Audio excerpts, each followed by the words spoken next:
Fala galera, tudo bem com vocês? Galera, hoje nós daremos continuidade ao estudo das propriedades periódicas, só que antes da gente passar para a próxima propriedade, eu quero revisar com vocês rapidinho as 4 primeiras propriedades periódicas, né, que são as principais, as mais importantes que nós temos que sempre saber, beleza? A primeira delas, né, que foi a primeira que a gente viu, é o nosso raio atômico, tudo bem, galera? Então, vamos lá, o raio atômico, né, ele pode ser calculado, né, a partir da distância dividido por 2 entre dois átomos ligados, tudo bem? Então você pega aqui dois átomos que estão ligados, por exemplo, covalentemente, mede a distância entre esses dois núcleos, né, e aí o raio vai ser a distância dividido por 2, beleza?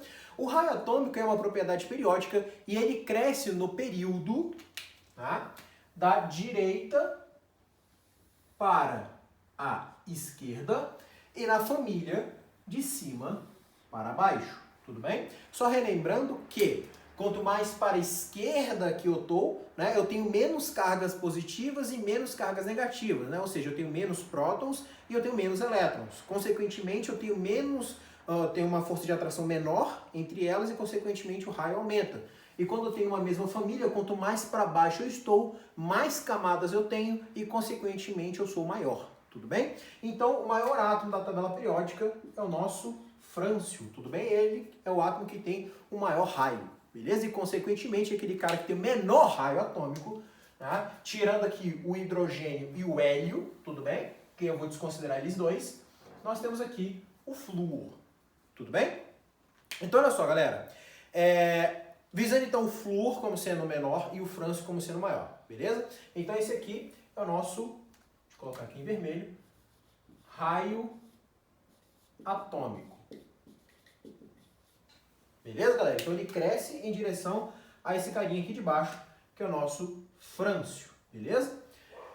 Então, vamos lá. Quando eu tenho a próxima a propriedade periódica, que é a nossa eletronegatividade, né? A nossa eletronegatividade é a tendência que o átomo tem de atrair para si os elétrons, né? Isso acontece, galera, quando o átomo é um pouquinho menor, né? Quando o átomo é menor, né, a força de atração pelos elétrons, consequentemente, é muito maior, né? A eletronegatividade do átomo é muito maior. Então, consequentemente, galera, a eletronegatividade cresce no período da esquerda para a direita e numa mesma família de baixo para cima, tudo bem? Então aqui está a nossa eletronegatividade, tudo bem? Então olha só, quando nós temos a próxima propriedade periódica, que é a nossa energia de ionização. Galera, aqui eu vou dar uma observação muito importante, tá? Não confundam energia de ionização com afinidade eletrônica, tá? São dois pontos que são muito comuns de se confundir, tá? Para vocês não confundirem, lembre-se sempre do conceito de cada um delas, tá? Então, energia de ionização é a energia que você precisa para remover o elétron de um átomo, tudo bem?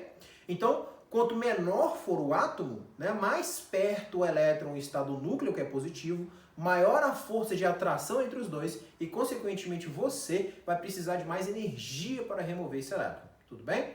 Então, como o raio atômico diminui para cá, né, esse cara aqui é mais eletronegativo, está atraindo com mais força os elétrons, a energia de ionização cresce para o mesmo sentido da eletronegatividade. Tudo bem? A próxima propriedade periódica que nós vimos é a afinidade eletrônica. A afinidade eletrônica é a energia envolvida quando o átomo recebe um elétron, que na grande maioria das vezes é uma energia liberada, tudo bem? Então, quando o átomo recebe elétron, ele fica mais estável e ele libera energia, tudo bem? Então, vamos lá. Essa energia é como se fosse um pagamento em troca do elétron, né? Você pode pensar dessa forma que você vai conseguir lembrar, beleza? Então, vamos lá. Quanto mais o átomo quer um elétron, ou ele precisa de um elétron para se estabilizar, mais energia ele libera em troca desse elétron, tudo bem? Se você pegar átomos que são muito eletronegativos, que normalmente precisam de 1, 2, no máximo 3 elétrons para se estabilizar, são átomos que estão doidos por elétrons, né? São átomos que liberam muita energia ao receber o elétron. Consequentemente, a afinidade eletrônica também vai crescer no mesmo sentido da eletronegatividade e no mesmo sentido da energia de ionização, tudo bem? Então, a afinidade eletrônica também cresce no mesmo período da esquerda para a direita e de baixo para cima em uma mesma família, tudo bem? Então, vamos lá, para vocês não esquecerem, a eletronegatividade, energia de ionização e afinidade eletrônica crescem para o mesmo lado, né? E o raio atômico, né, vai crescer em direção ao frâncio, no sentido oposto, tudo bem? Ou vocês podem considerar também, né, a eletropositividade, tudo bem? Ou caráter metálico, né?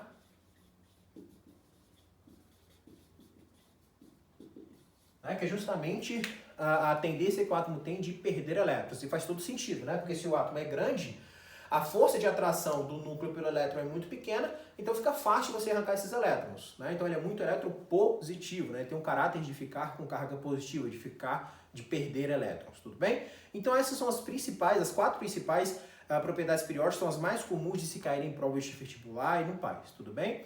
Agora nós veremos propriedades periódicas que são um pouco menos comuns, tudo bem? Mas é necessário que vocês deem a devida importância para essas propriedades, tudo bem? É essas propriedades que vai fazer a diferença na hora de uma prova, por exemplo, beleza? Então vamos lá. Deixa eu não apagar essa tabela periódica, vou ter que desenhá-la de novo. Aqui.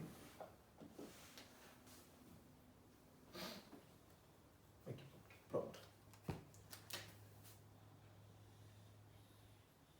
Então vamos lá. A próxima propriedade periódica que nós veremos, galera, é a nossa reatividade. Tá? A reatividade, galera, ela tem um conceito muito interessante. Quando você pensa em reatividade, você pensa na facilidade com que um elemento tem de reagir com o outro. Quando eu falo de reação química, eu estou falando aí de compartilhamento de elétrons, eu estou falando de transferência de elétrons, né? Então, um cara que doa elétrons, outro cara que recebe elétrons. Galera, quanto mais fácil isso acontecer, mais reativo é o seu átomo. Tudo bem? Quanto mais um átomo precisar de um elétron, né? Quanto mais facilmente um átomo liberar um elétron, por exemplo, mais reativo ele vai ser. Então, pense nisso. Se você for pensar, por exemplo, num átomo que é fácil dele doar um elétron, né? Que ele está doido para se livrar de um elétron, tá? Isso vai acontecer, né, quando o átomo é muito grande, exerce uma pouca atração para os elétrons, então fica facinho dele perder esse elétron. Tudo bem? Então, vamos lá. Para onde que vai crescer nossa reatividade? A reatividade ela vai ser muito interessante porque ela vai ter uma seta dupla. Mas se eu estou falando, por exemplo, de perder elétrons, quem vai ser fácil de perder elétrons? Ou mais fácil de perder, ceder esses elétrons? No caso vai ser o frâncio. Tudo bem? Lembre-se que o frâncio ele é muito eletropositivo, ele é grandão, então fica fácil ele perder esse elétron, né?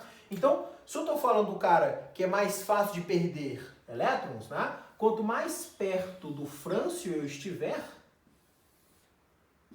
né? Nesse sentido aqui, mais reativo você no sentido de perder elétrons.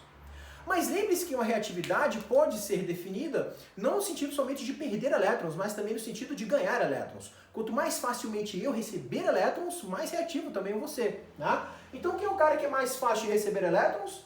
Nesse caso é o flúor. Né? Então quanto mais perto do flúor eu tiver, mais reativo eu também vou ser. E olha só que interessante. A reatividade, ou essa propriedade periódica da reatividade, tem uma seta dupla, tanto para o flúor quanto para o frâncio. Então, quanto mais perto desses extremos você tiver, mais reativo você vai ser. E olha só que interessante, galera. Quem é que vai estar mais ou menos aqui no meio?